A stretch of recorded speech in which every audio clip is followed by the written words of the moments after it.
On this episode of Coding 101, we're getting back into PHP. It's time to do image manipulation. Netcasts you love. From people you trust. This is Twit. Bandwidth for Coding 101 is provided by CacheFly at CacheFly.com. This episode of Coding 101 is brought to you by Lynda.com. Invest in yourself for 2015. Lynda.com has thousands of courses to help you learn new tech, business, and creative skills. For a free 10-day trial, visit lynda.com/C101. That's LYNDA.com/C101. And by HipChat Plus. Collaborate, save time, and be more productive with your teams. HipChat Plus is IM, video chat, plus file, code, and screen sharing all in one place. Invite your team members and get a free 30-day trial of HipChat Plus at hipchat.com/C101.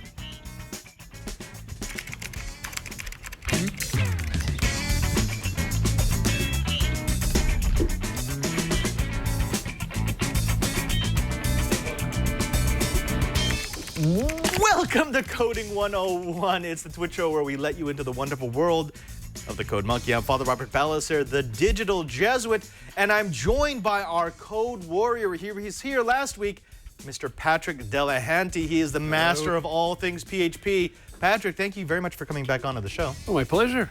Now, last week, we gave people some basic PHP. Yeah, very basic. It was a loop. It's stuff they've seen in the other languages we've covered here. Which is what you want. You want to lay the foundation and then layer on it. So we layered on C# and we layered on Perl, and now we're layering on PHP. Yeah, we're going to skip a few layers and get to like coding 302. A little bit, yeah. So as always, when we get closer to the end of the module, and this was only a 2-episode module, we want to give you something that's a bit challenging. So this week, what are they going to be doing? We're going to modify an image. We're going to take image off the internet and add some text to it. Yeah, it's going to be cool. Actually, I've seen the demo already, and me likey. But before we get to the me likey, let's go ahead and talk about some of the little tidbits that have been going around the programming world. This one actually has me excited. Have you heard of YourWeb? No, I haven't. Okay, it's a brand new programming language that's designed to take away some of the angst that you get if you're a web developer, specifically if you're a web developer. Now, you know this because you help keep the Twitch site running. Yes. Some of the issues that you're going to have if you're designing a website today is that a programmer is going to have to juggle multiple services, multiple languages, multiple modules. I mean, it's not like designing HTML 1.0 where you wrote a bunch of hypertext markup and that was it.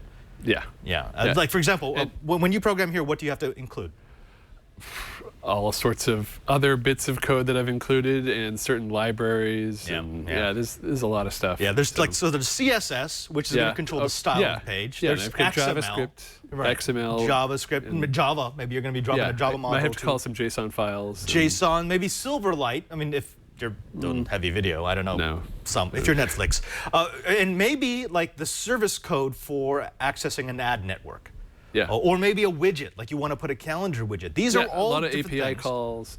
Exactly. Now you know this. One of the things that I run into all the time is whenever I'm making a website like that and I'm calling on multiple languages and on multiple services, it's not always easy to lock them down as they should. I have a tendency to leave them a little bit open because I don't really know how the modules are going to interact.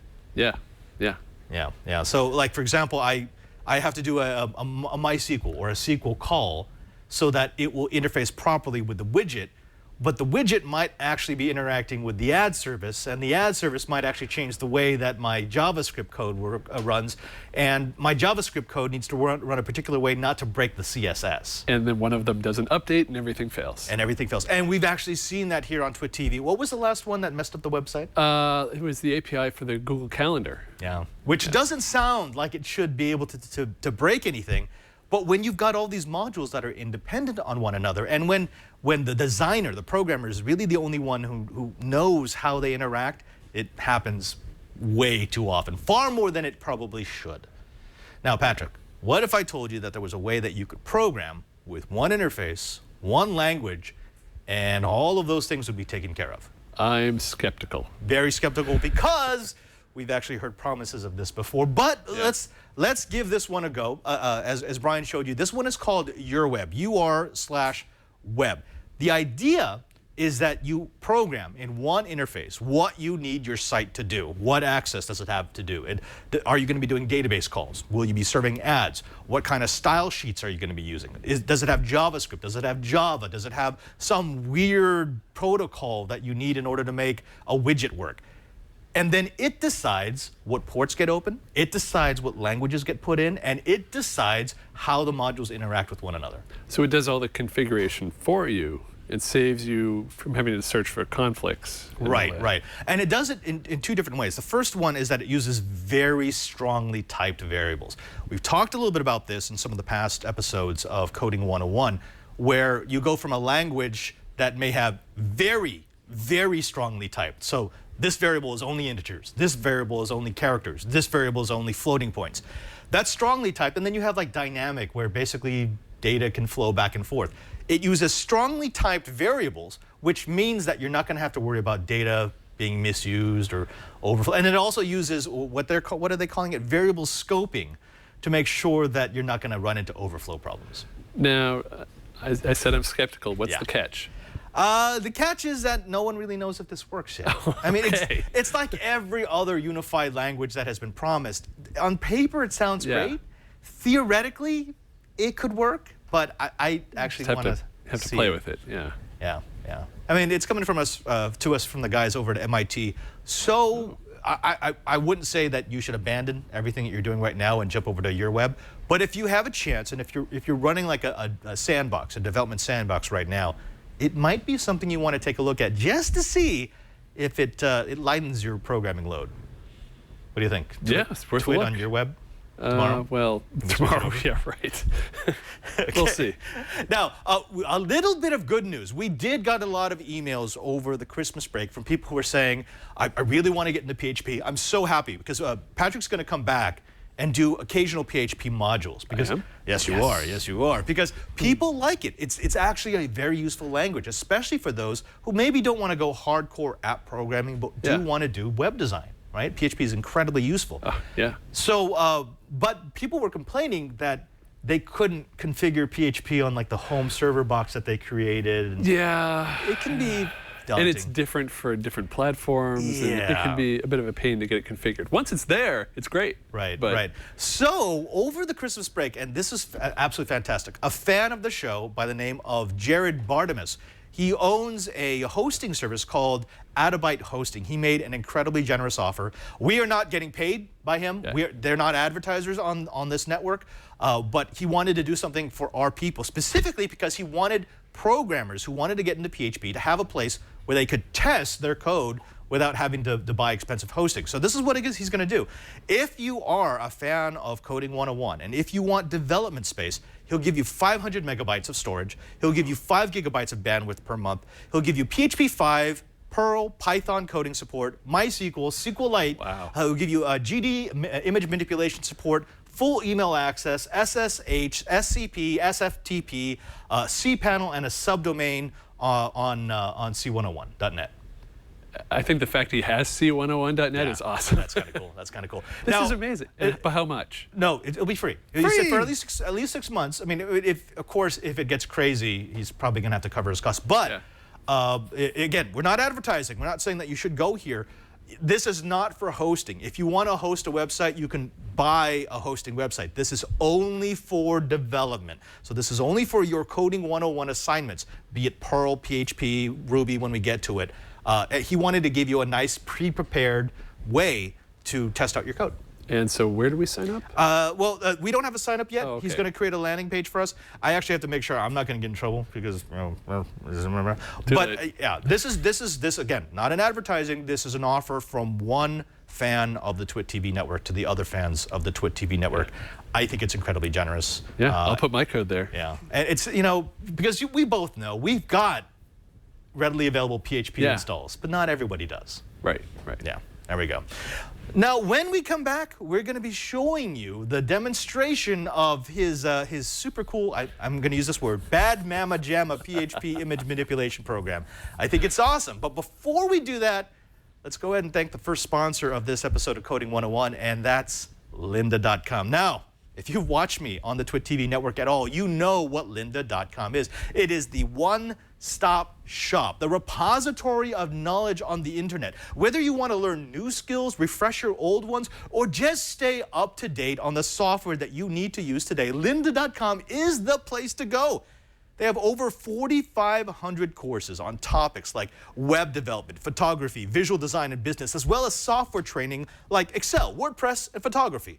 All their courses are taught by experts, and new courses are added to the site each and every single week. Now, we want to challenge you to do something good for yourself in 2015, and we want to challenge you with a free 10-day trial on lynda.com. Do you want to improve your job skills to ask your boss for a raise? Or maybe you want to make yourself more marketable in finding a new job?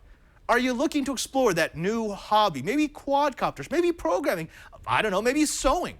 Maybe you want to set new financial goals or find a better work-life balance. lynda.com has course tracks for all of that. Now, some of the courses and videos that I recommend are Foundations of Programming. That's always important, like Fundamentals for PHP and MySQL Essential Training. Maybe you want to do simple Android development tools or programming for non-programmers. iOS 8 if you're an iPhone person, and Code Clinic, an innovative series where each month lynda.com issues a code challenge, and authors share their solutions using a variety of different programming languages. We use lynda.com here at the Twit Brick House all the time. We are finally in the full-scale switchover to our new editing stations, and that means our editors are moving from Final Cut to Adobe Premiere Pro. Well, they use lynda.com to find the answers to how things translate between the two editing suites, and that's just one of the things that lynda.com is perfect for. Now, do something good for yourself in 2015 and sign up for a free 10-day trial to lynda.com by visiting lynda.com/C101. That's lynda.com/C101. With your membership, you'll get unlimited access to every course on lynda.com, including access to your iOS and Android devices, plus new courses as they're added each week. That's lynda.com/C101 to try it free for 10 days. Go ahead. I challenge you to learn something new in 2015. And we thank lynda.com for their support of Coding 101. That'll be great for people that need to catch up on PHP. Yeah, because we are making a sizable jump. Don't worry, you're going to be confused. Oh, and by the way, I also understand that the code for last week, the notes messed up. That's my fault. I thought I had set things on automatic. CES. I was at CES and on vacation. We'll get it up. We'll fix that. Yeah. But last week it was just introduction. This is how it works. Here's a loop. Here's how to put data out. We're getting significantly more advanced today. Yeah. Now, I think I had ended last time on submitting a form, and that's where we'll start this time. But there's a lot of stuff in between that we're kind of skipping over. Right. But that's okay, because if you've watched the other modules, you pretty much know how a for loop works and all the other functions of programming. Yeah. And so if you've been paying attention, you can figure out where to go with PHP. So we're kind of skipping over that and going right to something cool. Yeah. Now, even though this is a skip, again, as Patrick mentioned, these aren't topics that you've never heard before. It's just that you haven't heard specifically how to do them with PHP. It's going to be more loops. It's going to be more decision statements, if-then-else type stuff. So if you want to know how to do that with PHP, there's always plenty of tutorials on the internet, or just use your 10-day lynda.com free trial to study up on PHP so that you'll understand what we're doing. I think we got to start with the demo, right? Yes, Let's just start with the demo. One of the biggest things that you can do with PHP, and what I love doing with PHP, is it's actually quite good at image manipulation. There's a lot of libraries that you can access where you can take an image and do something to it with very little effort. Patrick, you want to show them what you cooked up? Yeah, Brian, if you can bring up my screen, I've got a form similar to last week's module, and up here it's just enter your name. So we can enter Brian Burnett. That's him. And so when I submit the form, what we get back is Brian's name on the album art. Now, we should mention, this is not an overlay. This is not just the Coding 101 album art with text on the bottom. This is an image. See, yeah. it's been baked as an image. So the code that he wrote takes an existing image and it allows you to do manipulation that easily. Now, you could, you added text, but you could have had that image manipulation pretty much do anything that you wanted. I could have put in a watermark. I could have rotated the image. I could have done all sorts of crazy stuff with these image libraries. But I decided I'm going to take the album art and just change the name. Now, let me back it off a little bit. Whenever I see image manipulation, like for example, there was a router trick I did for April Fools where I was reversing images or adding things to images. It always seems to use PHP and maybe some CGI scripting in the back. Why is that? Why does that seem to be the language of choice for image manipulation on the web? Well, this was actually very easy to do because I didn't have to install any sort of libraries. They're already there. Right. And so I was able to take advantage of those and just change the image. And as we know from our previous modules, anytime you can take existing code, something that someone else wrote, and do what you want, that's always a time saver. Yeah, I don't know how JPEGs work, but there's libraries there that do it for me. So I just say take A, make it look like B. Now let's go ahead and confuse people. Let's jump into your code. First of all, show us the overview. This is way more than just a loop. But what do I have to do? Well, I start off, I have to have the font in place. And so I've got a TrueType font, Arial, pretty standard, and I just put that on the server with it, and I told it here where the font is. Otherwise, it doesn't know how to format the text. Right, and by the way, be it Windows or Mac, you will always be able to find either a program or a folder that will tell you all the fonts that are available on your system. So just choose one of those and you'll be good to go. And so I just FTP'd it right up here. And then I set the font size. I used 40 because when I compared it to the actual album art, it looked pretty good. And then here is what we saw last week. It's setting text to get name. So this is getting the form submission for the variable name. So when I submitted that form with Brian's name, it set name equals Brian Burnett. Right, so what this line is doing is it's first creating a variable called text, and then it's using the get command, which says, okay, let's go ahead and get some user input. And it's saying, give me that and dump it into text. Exactly. All right. And so then I need to figure out the dimensions of the text I entered. So what this is doing is seeing if it will fit. Just as reference, the base image I'm using is the 600 by 600 album art. And so I have to make sure that the space I have in there for the name, that it doesn't get longer. And so what I do is I get the dimensions of the text. And so here it takes into account the font size, the font name, and the text, and figures out like the box around that text. And I have these commented out just for reference, but these are variables. It's an array that gets set with the coordinates of the lower left, lower right, and the X and the Y coordinates of each corner. So imagine the box, it's an XY plot, and you need to have the four corners so it knows whether or not the thing's going to so fit. I can measure from X to X and Y to Y, figure out how tall it is or how wide it is. And here I need to know how wide it is, because if it's too wide... Actually, that's the question. Why do I have to do this? Why do I have to let the code know how big the box is? If I've entered too much text, it's going to go way outside that image. And so some of us here at Twit have really long names. And maybe it doesn't fit. And so we need to adjust. So what I do here is I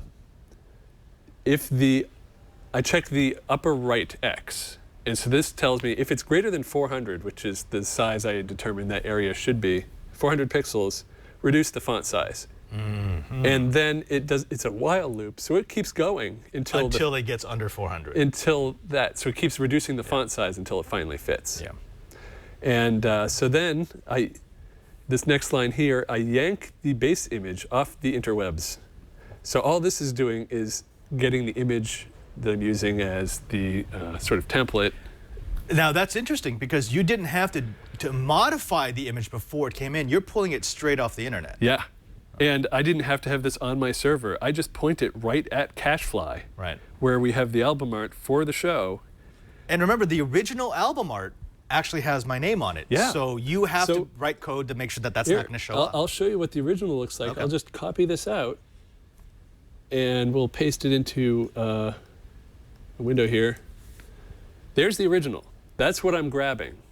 And it's got the text down here. My font didn't quite match, but we're close enough. And so that's the image I'm loading into this code. All right, so far, we've got the text that we had. Well, first of all, we had to load the font. Then we took the text from the user. Then we figured out how big that text is going to be, and we started shrinking it down if it wasn't going to fit into the box that we have allocated. Yep. And now we've pulled the original album art onto which we're going to put our text box. Yes. All right, continue. So next, I'm telling it I need a background color, and I need black so I can hide the Father Robert Ballecer. No disrespect. I want to hide it all the time. So I just set the background color to black, and then I set my text color here to white. And so these are using RGB values for the color. It's the first number is the red, second is green, third is blue. And so it varies from 0 to 255. And through combination of those three numbers, you can get any color. That's like 16 million colors. And more colors than you need. It's a ridiculous pod. So now something else that it's actually interesting to note here is we could just use that. So what you're doing here with background colors, you could use backgrounds of different colors and boxes of different sizes to do massive image manipulation. It would take a while, but it doesn't have to be just text. Yeah, I could use those to put bar graphs in the image if I wanted to. Okay, all right. So now we're at the point where we have something to cover up Father Robert Ballecer, because we got to get rid of it, which means we now have the image pulled from the internet, and it's ready for us to put our text box on. Yeah, it knows what color I want the background to be. It knows what color I want the text to be. And so the next step is to fill in the background. So this image-filled rectangle, and these are all just standard libraries that I'm calling. And there's plenty of references to these online, and we can find a link to these and put it in the show notes.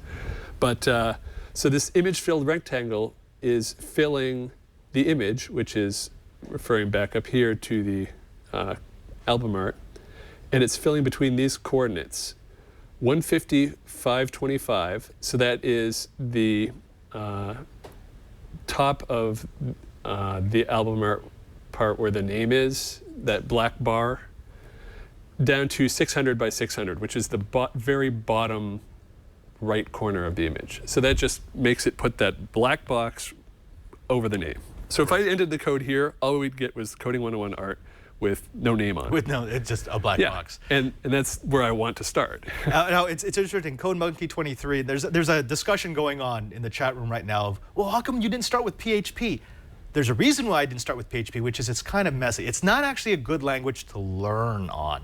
It's a great language to do things with on the web, but as far as learning structure and how functions actually work, there's at least a dozen different languages that I'd start with rather than PHP. Yeah, I learned on other languages, but it was very easy to take what I learned in those other languages, C, Pascal, even going back to BASIC. I learned fundamentals, and now that I have PHP, it's easy to just whip up languages, something. And this is more of like an applied language. Yeah, once you know how everything works, this is a nice relaxation programming language. Relaxation programming. It's in my vacation language. Oh, so you're on the beach, you're like, you know what, let's bust out some whip PHP. out some PHP. All right. So, okay, now we've got the box and it's ready. It's completely prepared. It's a blank slate, but now we have to actually add something in. This is where people are going to start getting lost, because it's not an overlay. It's not as if you took that blank image and put a text box over the top. You've actually baked into the image. Show us how you do that. Yes. So next, I had to tell it the X and Y coordinates for my text.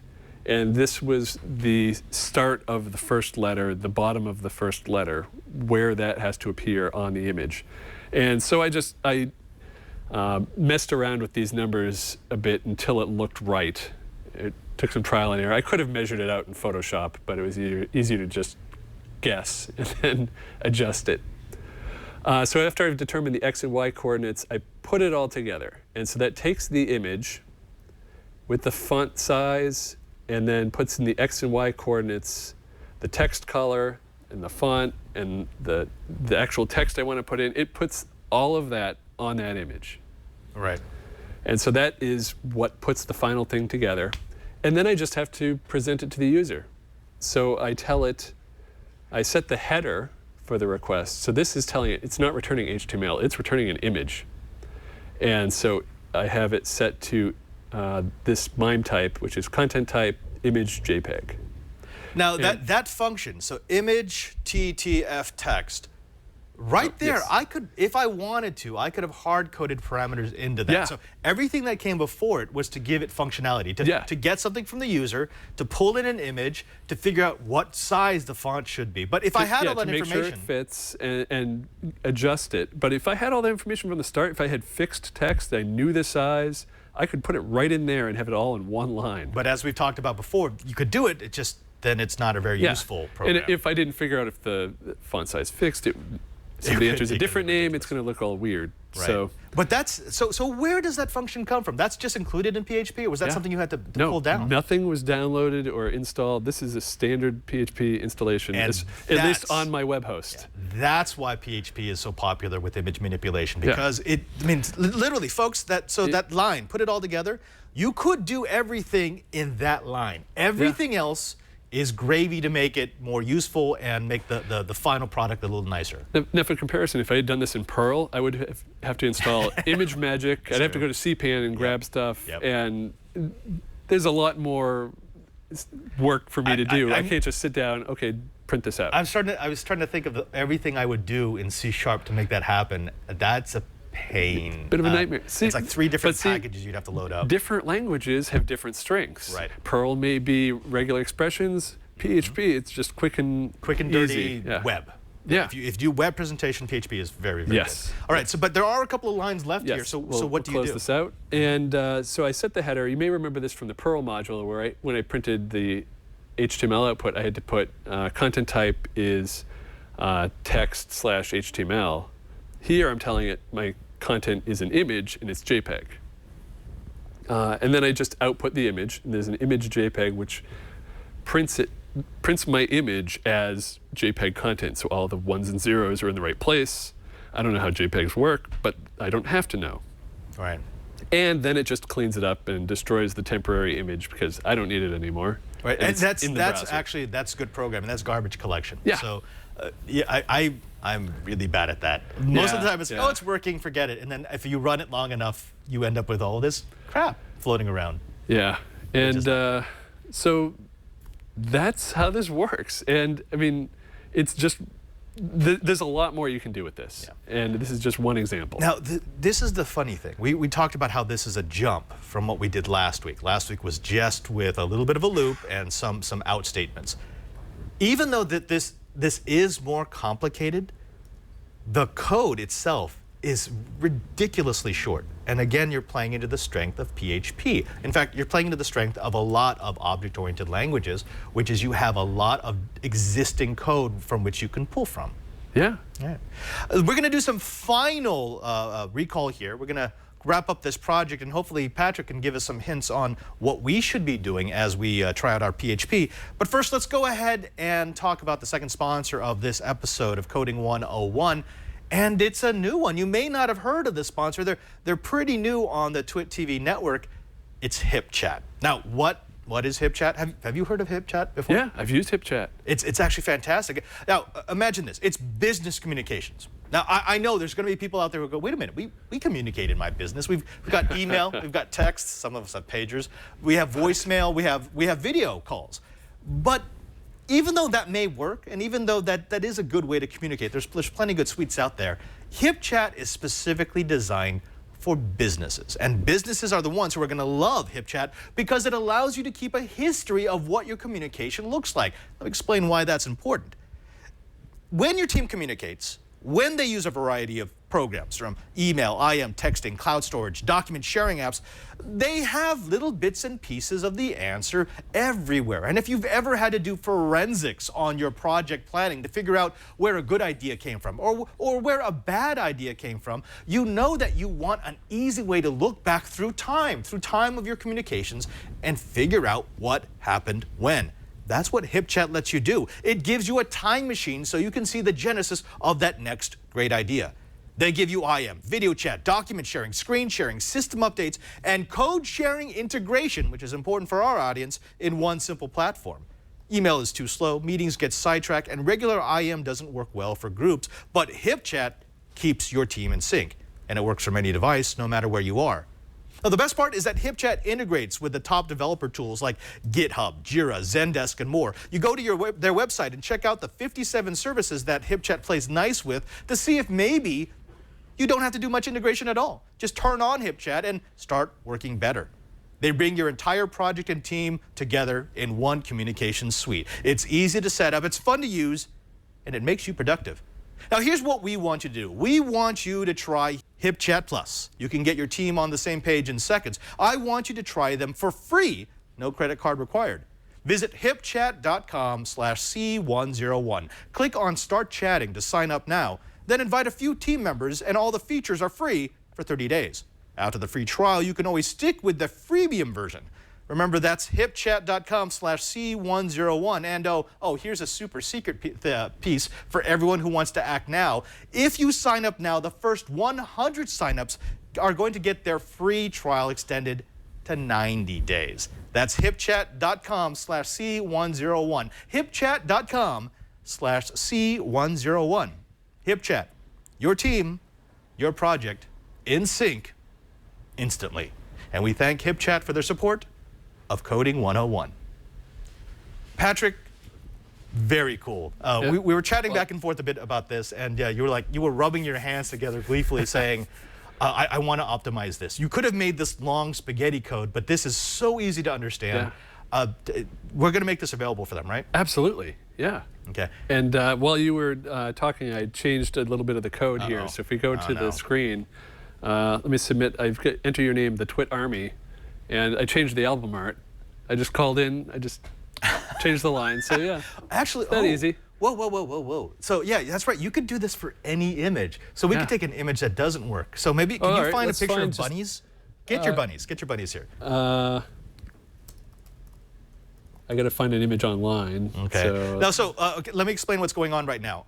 He's just going to change a line in the code on where it draws the raw image from. That's probably not going to match up, because the code's been optimized for our album art. Yeah, just pull the castle. There we go. We'll use a castle. So here's an image that you can pull off the internet. He's going to replace the cashfly line. So that's pulling the raw image. Yep. He's going to replace it with that castle. This random castle. I don't even know where it is. Castle. Never seen it before. Here we go. As long as it's a JPEG. If it was a PNG, it'd have to change a few other things. Right. Okay, so now it's going to pull this out. And we should be getting an overlay on the bottom. It's probably going to look horrible because nothing's going to be just, there we go.